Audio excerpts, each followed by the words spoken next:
श्री मात्रे नमः। जय मां परांबा। प्रिय साधकों, आज मैं आप लोगों को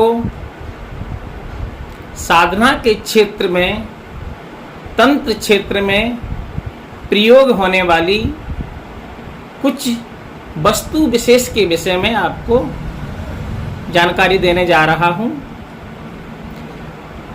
आप देख रहे हैं मेरे पास में, मेरे हाथों में यह दो लकड़ी हैं जिनका मैंने कलम का आकार दिया हुआ है। आप देख रहे हैं ये दोनों लकड़ी जिनको मैंने लेखनी बनाया हुआ है, ये दोनों ही चमेली की लकड़ी हैं। ये भी चमेली की लकड़ी है और ये भी चमेली की लकड़ी है। लेकिन अब देखिए, वृक्ष तो दोनों ही चमेली के ही हैं। ये भी चमेली की वृक्ष की है, ये भी चमेली के वृक्ष की लकड़ी है। इन दोनों में भेद क्या है? क्या ये कुछ लंबी पतली है, यह कुछ मोटी छोटी है, इसका भेद है? नहीं। इन लकड़ियों का गुणों में, क्वालिटी में कोई भेद नहीं है। भेद किस बात का है? यह लकड़ी आप देख रहे हैं जिसका मैंने कलम बनाया हुआ है, यह मैंने चमेली के वृक्ष से बिना कोई मुहूर्त देखे हुए, बिना कोई नक्षत्र शुभ तिथि वार देखे हुए इसको मैंने तोड़ लिया है, संग्रह कर लिया है। लेकिन इसका संग्रह मैंने ऐसे नहीं किया। इसका संग्रह करने से पूर्व मैंने शुभ मुहूर्त देखा, शुभ नक्षत्र देखा, शुभ तिथि देखी, शुभ वार देखा, शुभ काल समय देखा, तब इस कलम को मैंने ग्रहण किया। और ग्रहण ऐसे नहीं, मुझे शुक्रवार के दिन इसको ग्रहण करना था, लेकिन मैंने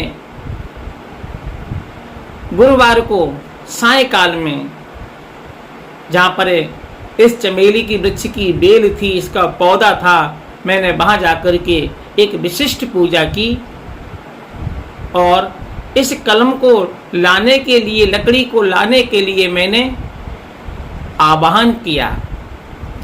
उस वृक्ष को, उस वृक्ष के देवता को मैंने प्रार्थना की और आह्वानित किया, आमंत्रित किया। फिर अगले दिन में शुभ मुहूर्त में जाकर के सारे विधान के साथ में इस लकड़ी को मैंने ग्रहण किया। अब ये मात्र सामान्य लकड़ी नहीं रही, ये सामान्य कलम नहीं रही, इसका अपना विशिष्ट महत्व हो गया। वैसे तो दोनों की जो प्रॉपर्टी है, जो औषधीय गुण हैं, वो सेम हैं, लेकिन इसमें मात्र औषधीय गुण हैं, मात्र चमेली का इसमें जो भी गुण होना चाहिए वो है। लेकिन इस लकड़ी में, इस कलम में एक तो अपना चमेली का जो औषधीय गुण था, चमेली का जो वानस्पतिक गुण था, वो तो है ही, लेकिन इसमें नक्षत्र का बल प्राप्त हो गया। इसको शुभ मुहूर्त का बल प्राप्त हो गया, शुभ तिथि का, शुभ वार का, शुभ नक्षत्र का, शुभ काल का बल प्राप्त हो गया। अब ये सामान्य नहीं रही, ये अपने आप में एक विशिष्ट हो गई। अब विशिष्ट कलम के द्वारा, विशिष्ट पदार्थों के द्वारा मैंने जब मैं यंत्रों का लेखन करता हूँ तो हर यंत्र के लिए समस्या के अनुसार अलग अलग कलमों का चयन करता हूँ।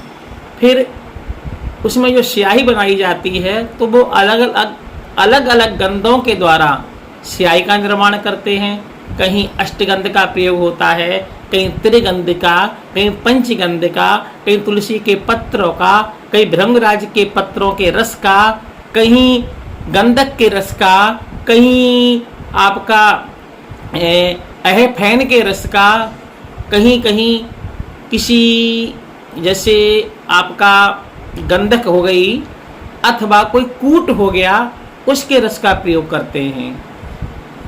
हरताल का रस है इत्यादि अलग अलग तरह के पदार्थों के रस का निर्माण करते हैं। कलम भी कहीं पर चमेली की कलम ली जाती है, कहीं पर अनार की कलम ली जाती है, कहीं पर जैसे देखिए ये मैं शुभ मुहूर्तों में मैंने गूलर की जड़ की कलम का चयन किया है, गूलर वृक्ष की जड़ की कलम का चयन किया है शुभ मुहूर्त में। इनको मैंने ग्रहण किया था एक विशिष्ट लक्ष्मी यंत्र के लिए। जब हम किसी के लिए लक्ष्मी प्राप्ति का यंत्र बनाते हैं या कर्जा मुक्ति का यंत्र बनाते हैं तो उसमें हम यह गूलर वृक्ष की कलम का निर्माण करते हैं। तो अलग अलग कार्य के लिए अलग अलग कलमों की आवश्यकता होती है, अलग अलग गंध यानी स्याही की आवश्यकता होती है।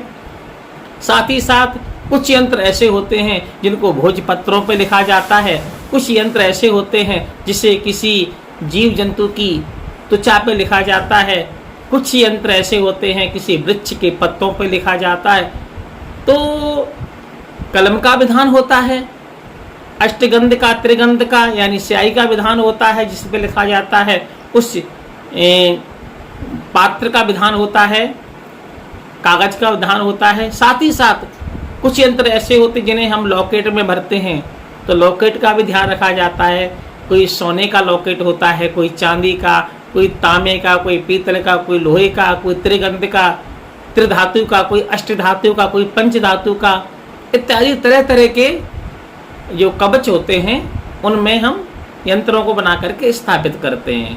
तो कहने का तात्पर्य है विशिष्ट वस्तु के द्वारा जब विशिष्ट समय पर विशिष्ट पदार्थों के माध्यम से जब हम किसी कार्य को करते हैं, किसी यंत्रादि कार्य का निर्माण करते हैं तो निश्चित ही कार्य सफल होता है। श्री मात्रे नमः। जय मां पराम्बा।